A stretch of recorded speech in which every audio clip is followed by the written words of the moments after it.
When Adolf Hitler became Chancellor of Germany in January 1933, he inherited a country struggling with economic hardship, political division, and national humiliation. Many Germans still blamed the Treaty of Versailles for their problems. Millions were unemployed, businesses were failing, confidence in democracy was fading. Hitler promised something different. He promised jobs, stability, and a return to national greatness. Within months of taking office, he began transforming Germany. Political opponents were silenced. The Nazi Party tightened its control over government institutions. Many Germans welcomed the changes, believing strong leadership was necessary to restore order. Few realized how quickly Germany was moving toward dictatorship. After taking power, Hitler moved quickly to eliminate opposition. The Reichstag fire in February 1933 gave the government an opportunity to increase its authority. Claiming Germany faced a communist threat, emergency measures were introduced. Civil liberties were restricted. Political opponents were arrested. Soon afterward, the Enabling Act gave Hitler the power to make laws without parliamentary approval. Germany's democratic system was effectively dismantled. Political parties disappeared one by one. By the end of 1933, Germany had become a one-party state. The Nazi Party now controlled nearly every aspect of political life. As Nazi control expanded, Adolf Hitler became the central figure of the German state. Government propaganda portrayed him as Germany's savior. His image appeared on posters, newspapers, and public buildings. Schools taught children to admire him.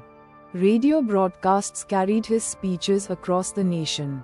After the death of President Paul von Hindenburg in 1934, Hitler combined the offices of President and Chancellor. He adopted a new title, the Führer, meaning leader. From that moment, ultimate authority rested in his hands. One of Hitler's greatest achievements in the eyes of many Germans was reducing unemployment. Large public works projects were launched. Roads, bridges, and buildings were constructed. The famous Autobahn highway system expanded across Germany. Factories reopened. Military production increased. Unemployment numbers fell dramatically. Many Germans experienced improvements in their standard of living. To supporters, it appeared that Hitler had rescued the economy. However, much of this recovery depended on massive government spending and military expansion. The Treaty of Versailles had severely restricted Germany's military. Hitler had no intention of obeying those limits.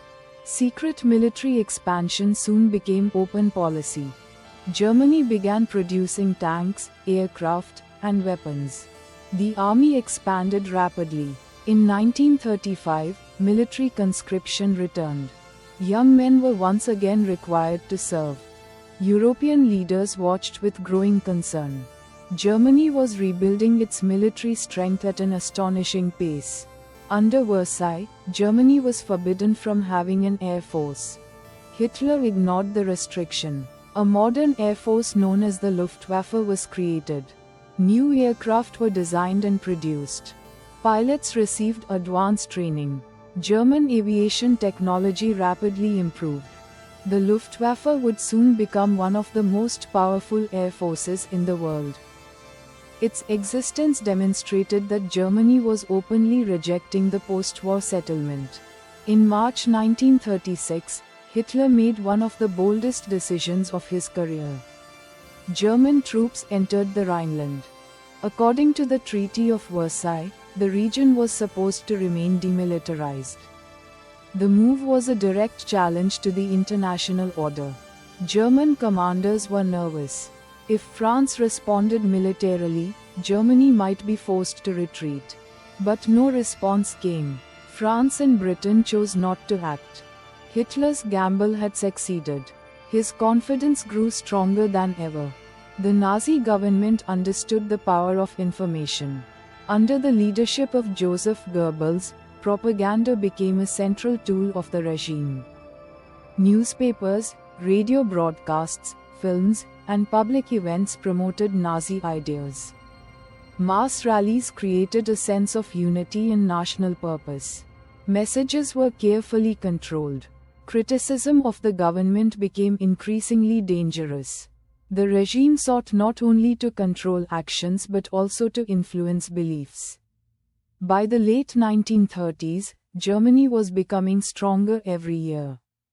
Its economy appeared stable. Its military was expanding. Its leader enjoyed enormous popularity among many Germans. Yet outside Germany, concerns were growing. Foreign governments questioned Hitler's intentions. Would Germany be satisfied with rebuilding its strength? Or was something larger being planned? The answer would soon become clear. In only a few years, Germany had transformed itself. The defeated nation of 1919 had become one of Europe's most powerful states.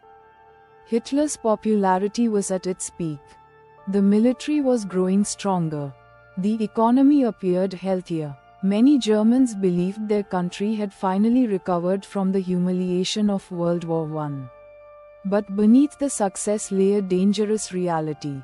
Germany's expansion was far from over. Hitler's ambitions extended beyond economic recovery. His next moves would test Europe's willingness to resist. And they would bring the continent one step closer to war. Hitler had rebuilt Germany's economy, expanded its military, and strengthened his control over the nation. Many Germans saw him as a hero. Many foreign leaders hoped peace could still be preserved. But Hitler's ambitions were only beginning. In our next episode, Europe Watches Hitler, we'll explore how Britain, France, and the rest of Europe responded as Germany became increasingly aggressive. Thank you for watching Earth in Time. If you enjoyed this documentary, please like the video, subscribe to the channel, and turn on notifications so you don't miss future episodes. Thanks for watching, and we'll see you in the next episode.